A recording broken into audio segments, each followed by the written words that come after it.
शिव महापुराण पतिव्रता स्त्री के 11 नियम, इनका पालन न करने से वैवाहिक जीवन हो जाता है कष्टपूर्ण। दोस्तों, शिव महापुराण में पत्नियों से संबंधित कुछ महत्वपूर्ण नियमों का वर्णन किया गया है। ये सभी नियम एक ब्राह्मण स्त्री ने माता पार्वती को बताए थे। तो आइए बिना विलंब किए जान लेते हैं कि ब्राह्मण स्त्री ने माता पार्वती को पत्नियों के कौन कौन से नियम बताए थे। लेकिन उससे पहले महादेव की कृपा प्राप्ति के लिए कमेंट बॉक्स में एक बार हर हर महादेव अवश्य लिखें। नमस्कार, स्वागत है आप सभी का एक बार फिर से। दोस्तों, शिव महापुराण में बताए गए पत्नियों से संबंधित कुछ महत्वपूर्ण नियमों में से सबसे पहला नियम है कि पतिव्रता स्त्री को प्रसन्नता पूर्वक घर के सभी कार्य करने चाहिए। अधिक खर्चे किए बिना ही परिवार का पालन पोषण अच्छे से करना चाहिए। देवता, पितृ, अतिथि, सेवक, गाय और भिक्षुक के लिए अन्न का भाग दिए बिना ही स्वयं भोजन कभी नहीं करना चाहिए। दूसरा नियम, पत्नी को बिना श्रृंगार किए अपने पति के सामने नहीं आना चाहिए।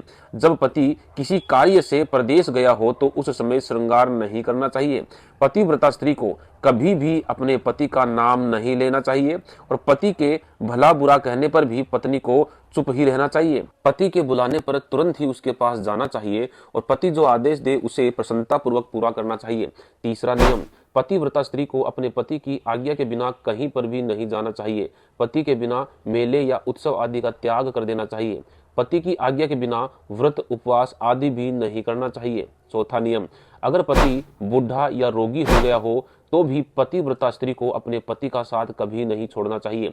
जीवन के हर सुख दुख में पति की आज्ञा का पालन करना चाहिए। पति की गुप्त बात किसी को कभी नहीं बतानी चाहिए। पांचवा नियम, धर्म और पुण्य कार्य में तत्पर रहने वाली स्त्री को अपने पति के भोजन करने के बाद ही भोजन करना चाहिए। जब पति खड़ा हो तो पत्नी को भी खड़ा रहना चाहिए और उसकी आज्ञा के बिना बैठना नहीं चाहिए। और पति के सोने के बाद सोना चाहिए और पति के जगने से पहले ही जग जाना चाहिए। छठवां नियम, रजस्वला होने पर पत्नी को 3 दिनों तक अपने पति से अलग रहना चाहिए। जब तक स्नान करके शुद्ध न हो जाए तब तक अपनी कोई भी बात पति को कहनी नहीं चाहिए। रज निवृत्ति के बाद शुद्धता पूर्वक स्नान करके सबसे पहले अपने पति का चेहरा देखना चाहिए, अन्य किसी का नहीं। अगर पति ना हो तो भगवान श्री कृष्ण के दर्शन करें।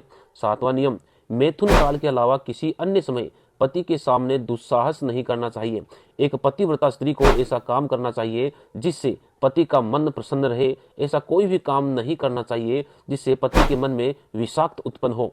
आठवां नियम, पति की आयु बढ़ने की कामना करने वाली स्त्री को हल्दी, रोली, काजल, सिंदूर, मांगलिक आभूषण, बालों को संवारना, हाथ कान के आभूषण, इन सभी को अपने से दूर नहीं करना चाहिए। यानी कि पति की प्रसन्नता के लिए हमेशा पति के सामने सज सवर करके ही जाना चाहिए।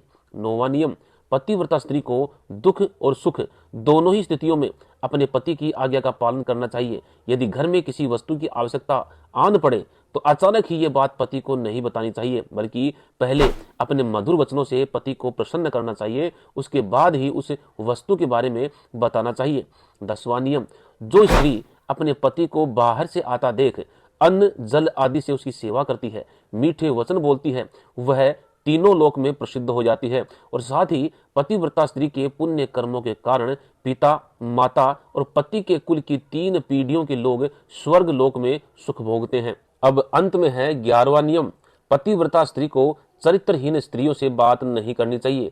पति से द्वेष रखने वाली स्त्री से भी अन्य पतिव्रता स्त्रियों को बात नहीं करनी चाहिए और कहीं पे भी पति के अलावा सुनसान स्थान पर अकेले खड़ा नहीं रहना चाहिए। तो दोस्तों, ये थे शिव महापुराण में बताए गए पतिव्रता स्त्री के 11 नियम। आपको यह जानकारी कैसी लगी कमेंट बॉक्स के माध्यम से हमें अवश्य बताइए और साथ ही कमेंट बॉक्स में ओम नमः शिवाय अवश्य लिखें।